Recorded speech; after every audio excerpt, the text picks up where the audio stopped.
The laughter was loud. Too loud. It filled every corner of my grandmother's living room, bouncing off the walls like a cruel echo. I stood in the center of it all, 14 years old, holding a drawing I had poured my entire heart into. A gift from my father. My art, clumsy maybe, but mine. And he was laughing the hardest. "What is this supposed to be?" he asked between snorts, waving my sketch in the air like a dirty napkin. A dog? A donkey? No, wait, don't tell me. "This is me, isn't it?" The room erupted again. My uncles, cousins, even my mother gave a nervous chuckle. Nobody dared speak up. Nobody ever did when he was in one of his moods. I remember blinking a lot, trying not to cry. My throat tightened, and I could barely breathe. My cheeks burned with shame as I looked down at my sneakers, hoping the floor would open and swallow me whole. But I stood there, frozen, pretending I was fine, pretending it didn't matter. That night, while everyone ate cake and toasted too, birthdays and new jobs, I locked myself in the small guest room upstairs. I sat on the edge of the bed, staring at my sketchbook, tearing the pages one by one. Each tear sounded louder than the last, like thunder. I told myself I'd never draw again, never offer up another piece of myself just to be mocked. My father's words lingered in my ears. Grow up. Art is for losers. You need to think about something real. Something real. Like hating yourself for dreaming too much. Like shrinking into a version of yourself that even you can't recognize. That kind of real. For years, I did exactly what he said. I shut the door on my passion. I stopped drawing. I started performing, smiling when I wanted to scream, agreeing when I wanted to fight, apologizing when I hadn't done anything wrong. I shrank. I bent. I became invisible just to survive, and they liked me better that way. School was just another stage to play the quiet, obedient version of me. Teachers called me polite. Classmates barely noticed me. I kept my head down, turned in my assignments, and spent lunch in the library pretending to study. At home, I did chores without being asked. I learned how to make coffee just the way my father liked it, and I memorized the cracks in his voice that signaled when to keep my distance. But deep down, something in me refused to die. A whisper, a flicker. On nights when everyone was asleep, I would sneak into the hallway closet and dig out my old sketchbook. I kept it hidden in a box of Christmas decorations where no one ever looked. I didn't draw for hours like I used to. Just quick sketches, eyes, hands, shadows.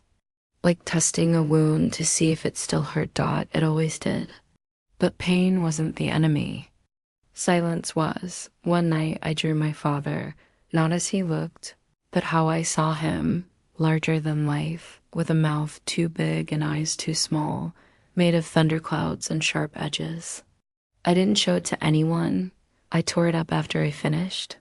But I slept better that night than I had in months. I started drawing again, in secret, during school breaks, in the bathroom with the fan on, under the covers with a flashlight. It was like learning how to breathe again.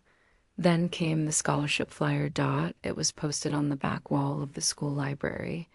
National Youth Art Contest. $10,000 scholarship. Submit your original work. Deadline May 15th. I stood there, staring at it like it was written in fire. $10,000. That could pay for a summer program, a portfolio review, maybe even college. But the voice in my head was louder than the paper. You're not good enough. They'll laugh at you. Remember what happened last time. I almost walked away, but then I remembered the boy standing in the middle of that living room, the one who didn't fight back, who let himself be humiliated, and something in me whispered, not this time. So I did it. I entered the contest. I submitted a series of drawings titled Unspoken. It was about silence, about fear, about the cost of hiding who you are. I didn't tell anyone. Not my parents, not my friends, not that I had many. I mailed the submission with trembling hands, half hoping it would get lost. Weeks passed, then a month. I forgot about it. Buried it under school deadlines and family drama. Until one day, I came home and found a thick envelope on my bed. My name was written in big letters across the front. Inside. Congratulations. You are one of the 5 national winners of the NYAC scholarship. I dropped to the floor and cried, not because I had won, but because for the first time in my life, someone had really seen me, and said, "You matter." I didn't know how to tell my parents. I didn't know if I wanted to. But the ceremony was public. My name, my art, it was all going to be out there. There was no hiding anymore. So I told them. My mother's face froze. My father laughed. "You?" He scoffed. Must have been a mistake. He walked away without another word, and for once I didn't chase after him. The day of the award ceremony felt like a dream I didn't want to wake up from. I stood in front of the full-length mirror in my borrowed blazer and secondhand shoes, staring at myself like I was meeting a stranger. There was pride in my chest, yes, but also fear. That quiet, annoying fear I had lived with for years. The fear that maybe I didn't belong here, that someone would expose me as a fraud. I almost didn't go, but then I remembered how he laughed. I remembered the way he tossed my drawing aside like garbage. I remembered the silence that followed, no one defending me, no one seeing the fire that had been smothered before it even had the chance to burn. So I went. The ceremony was held in a downtown auditorium filled with lights, cameras, and people who used words like potential and vision with a kind of reverence I wasn't used to. My art, my pain, was displayed in tall frames along the walls, and people were actually stopping to look at it. Some even whispered to each other with wide eyes. A woman with silver hair and velvet gloves asked me if Unspoken was based on personal experience. I nodded. She looked at me for a long moment. "That's what makes it powerful," she said. "It's honest." Nobody had ever said that about me before. They called my name. I walked across the stage with legs that felt like they didn't belong to me. The applause was real. The lights were real. The voice announcing my win was real. I shook hands with directors and photographers, posed for photos with other winners, and even gave a short speech, one I had written and rewritten a dozen times. In the bathroom mirror, when it was over, I sat alone outside the venue, holding the certificate in both hands. My phone buzzed. One message. "Dad, hope this art thing doesn't distract you from real life." That was it. No, congratulations. "No, I'm proud of you." Not even a joke, just a warning. Alish. I didn't reply. Instead, I took a photo of my certificate. Then I posted it on social media with the caption, "For the kid who was laughed at in front of the whole family, keep creating. They only laugh when they're afraid of what you might become." I didn't tag anyone.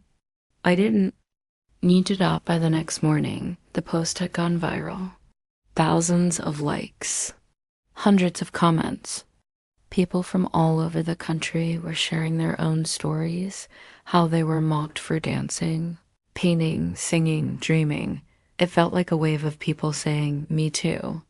I survived that too." And just like that, something shifted. Not just online, but in me. I wasn't hiding anymore. When I got back home, my father didn't say a word. Neither did my mother. At dinner, he mentioned something about getting a real job someday, and I didn't answer. I just kept eating, calm, silent, but not afraid. He hated that. He started picking at me again. "Art doesn't pay the bills. You'll end up living in the basement. Don't come crying to me when the world eats you alive." But I didn't cry. I didn't even flinch. I just kept drawing, and the more I drew, the more the world opened up to me.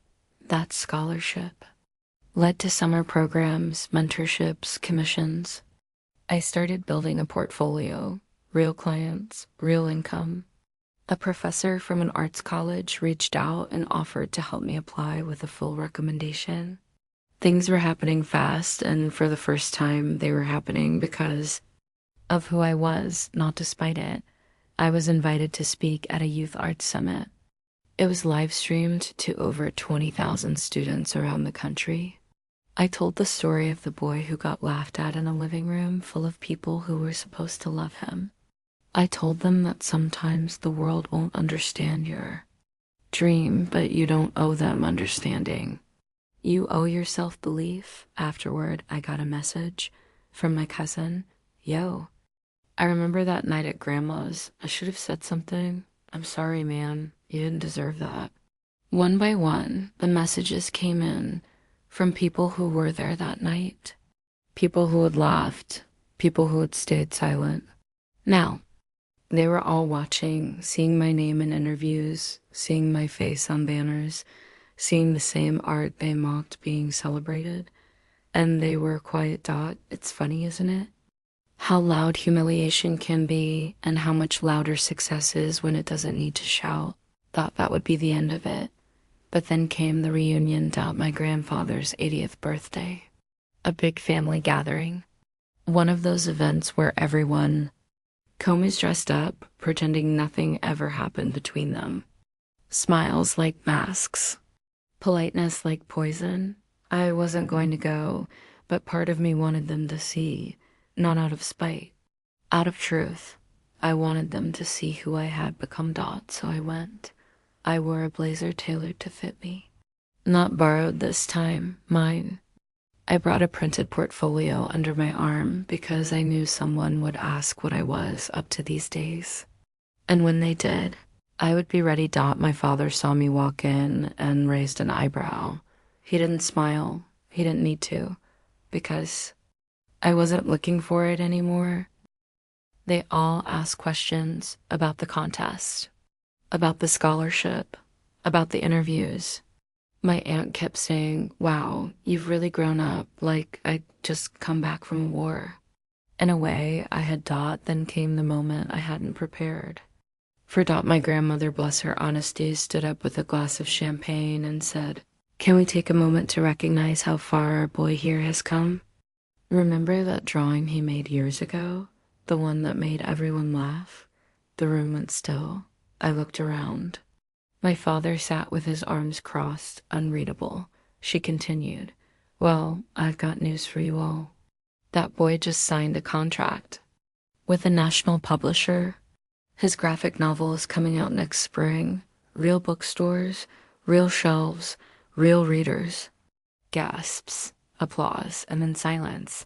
Every eye turned to my father, waiting for his reaction. He didn't say a word, but I did. Raised my glass and smiled. Thank you, I said. And thank you especially to the people who told me to grow up. You were right, I did. Asterisk, the party ended late, but I stayed long after the tables were cleared and the chairs stacked. I stood outside, watching the lights in the hall flicker, off one by one. It was strange, being back in a place that used to make me feel small. Now, everything felt different. Not because the people had changed, but because I had my father left without saying goodbye. Not a word. Not a nod. That wasn't a surprise. By now I understood something. Silence can mean power, but it can also mean surrender. And his silence, that wasn't power anymore. A few weeks later, the publisher sent the first mock-up of my graphic novel cover. I opened the file in the quiet of my apartment, paid for with money I earned doing what he once called a waste of time. I stared at the cover for a long time. It showed a boy standing alone in a vast gray room. Shadows laughed from the walls, twisted into the shapes of family members, teachers, old fears.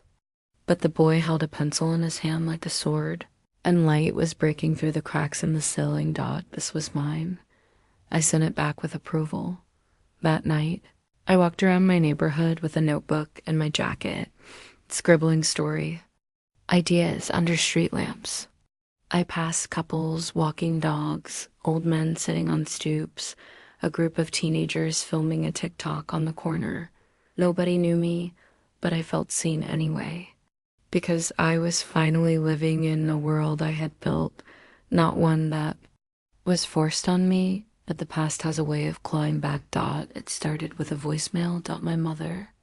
Her voice tight like she was bracing for impact. Hey, it's me. Your dad, he's not doing great. I know things haven't been easy, but he asked about you today. Just thought you should know. I let the message sit in my inbox for 3 days. Then I called her back. He asked about me. I asked, not bothering to hide the disbelief in my voice. She hesitated. Not directly, but he mentioned your book. I waited, and I asked. He said he saw your interview online. The one where you talked about that night at Grandma's. My stomach tightened. And he didn't deny it, she said. He just said, guess the kid made something useful out of it. Useful? That was all I was. A utility. A case study. Proof that pain could be turned into product. I'm not looking for anything from him, I said. Not forgiveness, not approval. I know, she whispered, but maybe you deserve closure. Closure. I didn't even know what that meant. Anymore. But 2 days later, I found myself standing on the front porch of the house I grew up in. The same faded welcome mat. The same chipped paint on the railing. The same smell of fried onions coming from the kitchen. I knocked. My mother answered, eyes wide with something between hope and caution. He's in the living room, she said softly. I walked in. My father was sitting in his usual spot, TV remote in hand, a glass of something amber by his side. He looked older, smaller, like time had carved him hollow. He didn't look up right away. I heard you've been busy, he said finally, eyes still on the screen. I have, I replied. You read the book? He shrugged. Saw parts of it online. People keep tagging me and stuff. Interviews, articles, and? I asked. He muted the TV. You made me the villain. I didn't flinch, did I? He turned toward me, really looked at me for the first time in years. You were a sensitive kid. Always took things too hard. And you were a cruel father. I said quietly, always mistook control for care. The silence between us stretched long and sharp. I did what I thought was right, he muttered. No, I said. You did what made you feel powerful. There's a difference. He opened his mouth, then closed it. For once, there was no lecture, no laughter, no defense. Just stillness. I didn't come here for an apology, I said. I just wanted to stand in this room and say, face to face, that I made it. Not because of you, in spite of you. He nodded slowly. Fair enough. I turned to leave. You're good, he said behind me. Better than I ever thought you'd be. I stopped. In the doorway. That's not something you give me. I took that. I earned that. Despite everything. And then I walked out. The next few months blurred together. The book launched. It sold out in 3 major cities. I was interviewed on morning shows, featured in art magazines, invited to speak. On panels about youth, resilience, and identity. My inbox overflowed with messages from readers, people who saw themselves in my story. One message stood out. It was from a boy in Kansas, 17. He wrote, I read your book in one sitting. I cried in my room for an hour. My dad's like yours. I thought I was alone.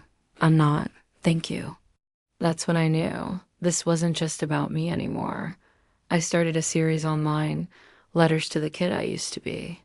Short, illustrated, reflections on shame, silence, and healing. It caught fire. People began sharing their own letters. It became a movement, a safe space, a collective mirror, and through it all, my family watched. They watched the kid they once silenced become a voice for others. They watched the boy they dismissed turn grief into gold, and they said nothing but that silence. Now it sounded like respect. It was surreal how quickly things changed. One minute I was a boy hiding sketches in a closet. The next I was being flown out to LA to meet with producers about adapting my graphic novel into an animated series. They called it a breakthrough. In youth storytelling, raw, intimate, brave. I sat in glass-walled offices while executives with white teeth and fast hands pitched me ideas. They wanted merchandise spin-offs, soundtracks, but I wasn't interested in turning my story into a product. Not like that. Not again, so I said no to most of them, but I said yes to the right ones. People who cared about the story as deeply as I did. People who didn't flinch at the uncomfortable parts. People who didn't ask me to soften the father figure for mass appeal. Still, success had a cost. I started to feel the pressure, not from critics, but from inside. The kind of pressure that creeps in when people start calling you a voice. A symbol, a blueprint for others. Suddenly, every post, every interview, every sketch carried weight. I wasn't just telling my story anymore.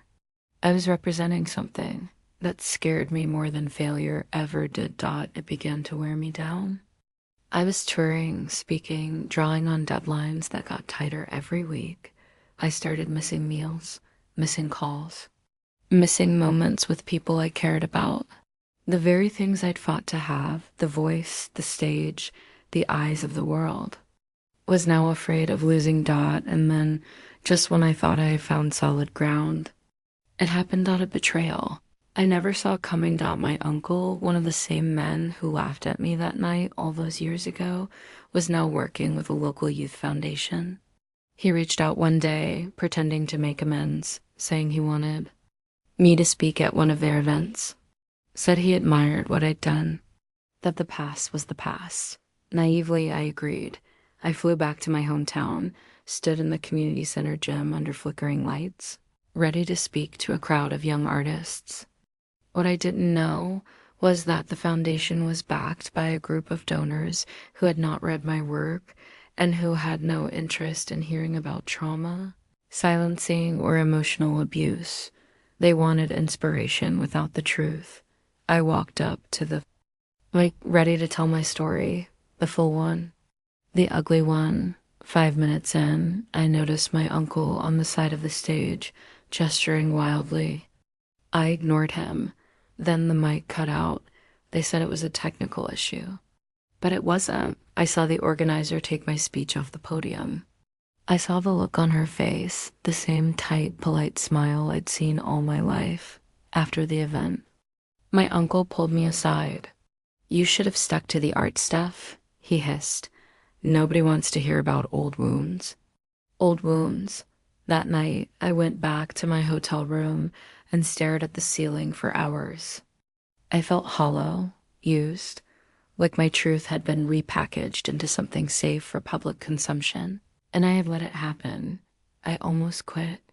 I almost packed my bags and disappeared from everything social media, interviews, art.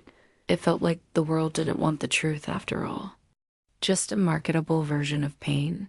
But then, late that night, my phone buzzed. A video. Someone in the audience had filmed the part of my speech before the mic was cut. They had posted it with the caption, "They tried to shut him up again." But not this time. The clip exploded. People were angry, not just fans, but strangers, survivors, artists, youth counselors. They flooded the foundation's inbox, called them out, demanded apologies. And for once, the silence broke because of me, not against me. I realized something that night. There will always be people who want to mute your truth, but the more you speak it, the less power they have. A few days later, I went live on my channel. No filter, no script. I talked about the incident. I named it. I named my uncle. I talked about how institutions sanitize stories for comfort, how even family will sometimes try to rewrite the past to protect their image. I ended the stream with one sentence: "Your healing is not a performance. It's your birthright." The next day, my publisher called. "We saw the video," they said. "If you're ready, we'd like to talk about your next book." What kind of book? I asked, wary. Whatever you want, they replied. But we think the world needs more of your story. So I started writing again, not just the past, but the present. The weight of success, the fear of being seen, the layers of betrayal that come from people who smile to your face while silencing you in private. I called the new project The Weight of Echoes. It wasn't a sequel. It was a reckoning. In the process, I reached out to other artists who had been silenced. We started a collective, monthly meets, shared studios, a platform to elevate the unpolished, the uncomfortable, the real. And something beautiful happened. We stopped asking for permission to exist. We just created. My father never reached out again. Not directly, but I got a package one day. No, just a sketchbook. Inside. The first page was blank, except for a small crook drawing. It was of a boy in a storm, holding a pencil like a torch. The style was clumsy, untrained, but I recognized the hand and I understood what it meant. Not an apology, not even redemption, but maybe, just maybe, a beginning. Asterisk years later, I walked into a classroom filled with young artists. Not a lecture hall, not a fancy stage. Just a simple room with paint-stained desks and wide-eyed kids holding pencils like promises. Some of them knew my name. A few had read my books. One wore a hoodie with a quote I had written years ago. Your voice is not too loud. Their silence is just used to being safe. I smiled. I didn't come to inspire them. I came to listen. We sat in a circle, sketchbooks in our laps. No rules, no hierarchy, just stories. They talked about broken homes, confused parents, unspoken grief. They laughed through their tears like I used to, like I still sometimes do. One girl raised her hand and asked, "How did you know you made it?" I thought for a long time before answering. I didn't, I said. And I still don't. But I know I'm no longer hiding. That's enough. After class, a boy handed me a folded paper. Inside was a drawing of himself standing on a chair, shouting into a megaphone. The speech bubble was empty. "Can you fill in what he's saying?" he asked. I wrote one word. Finally. That night, I walked through the city and past a bookstore window. My graphic novel was there next to titles I grew up idolizing. I stood and stared for a while, not out of pride, but awe. Not at the book, but at what it had survived. Behind me, people passed by, unaware of what that window meant to me. But I didn't need them to know, because this wasn't about being seen anymore. It was about seeing myself and not looking away. I thought about my father. We never reconnected. He passed a year after sending that sketchbook. No grand ending. Final talk. Just a quiet funeral I didn't attend, but I kept the sketchbook. Some pages remained blank. I think he meant for me to fill them, and I did. Not with revenge.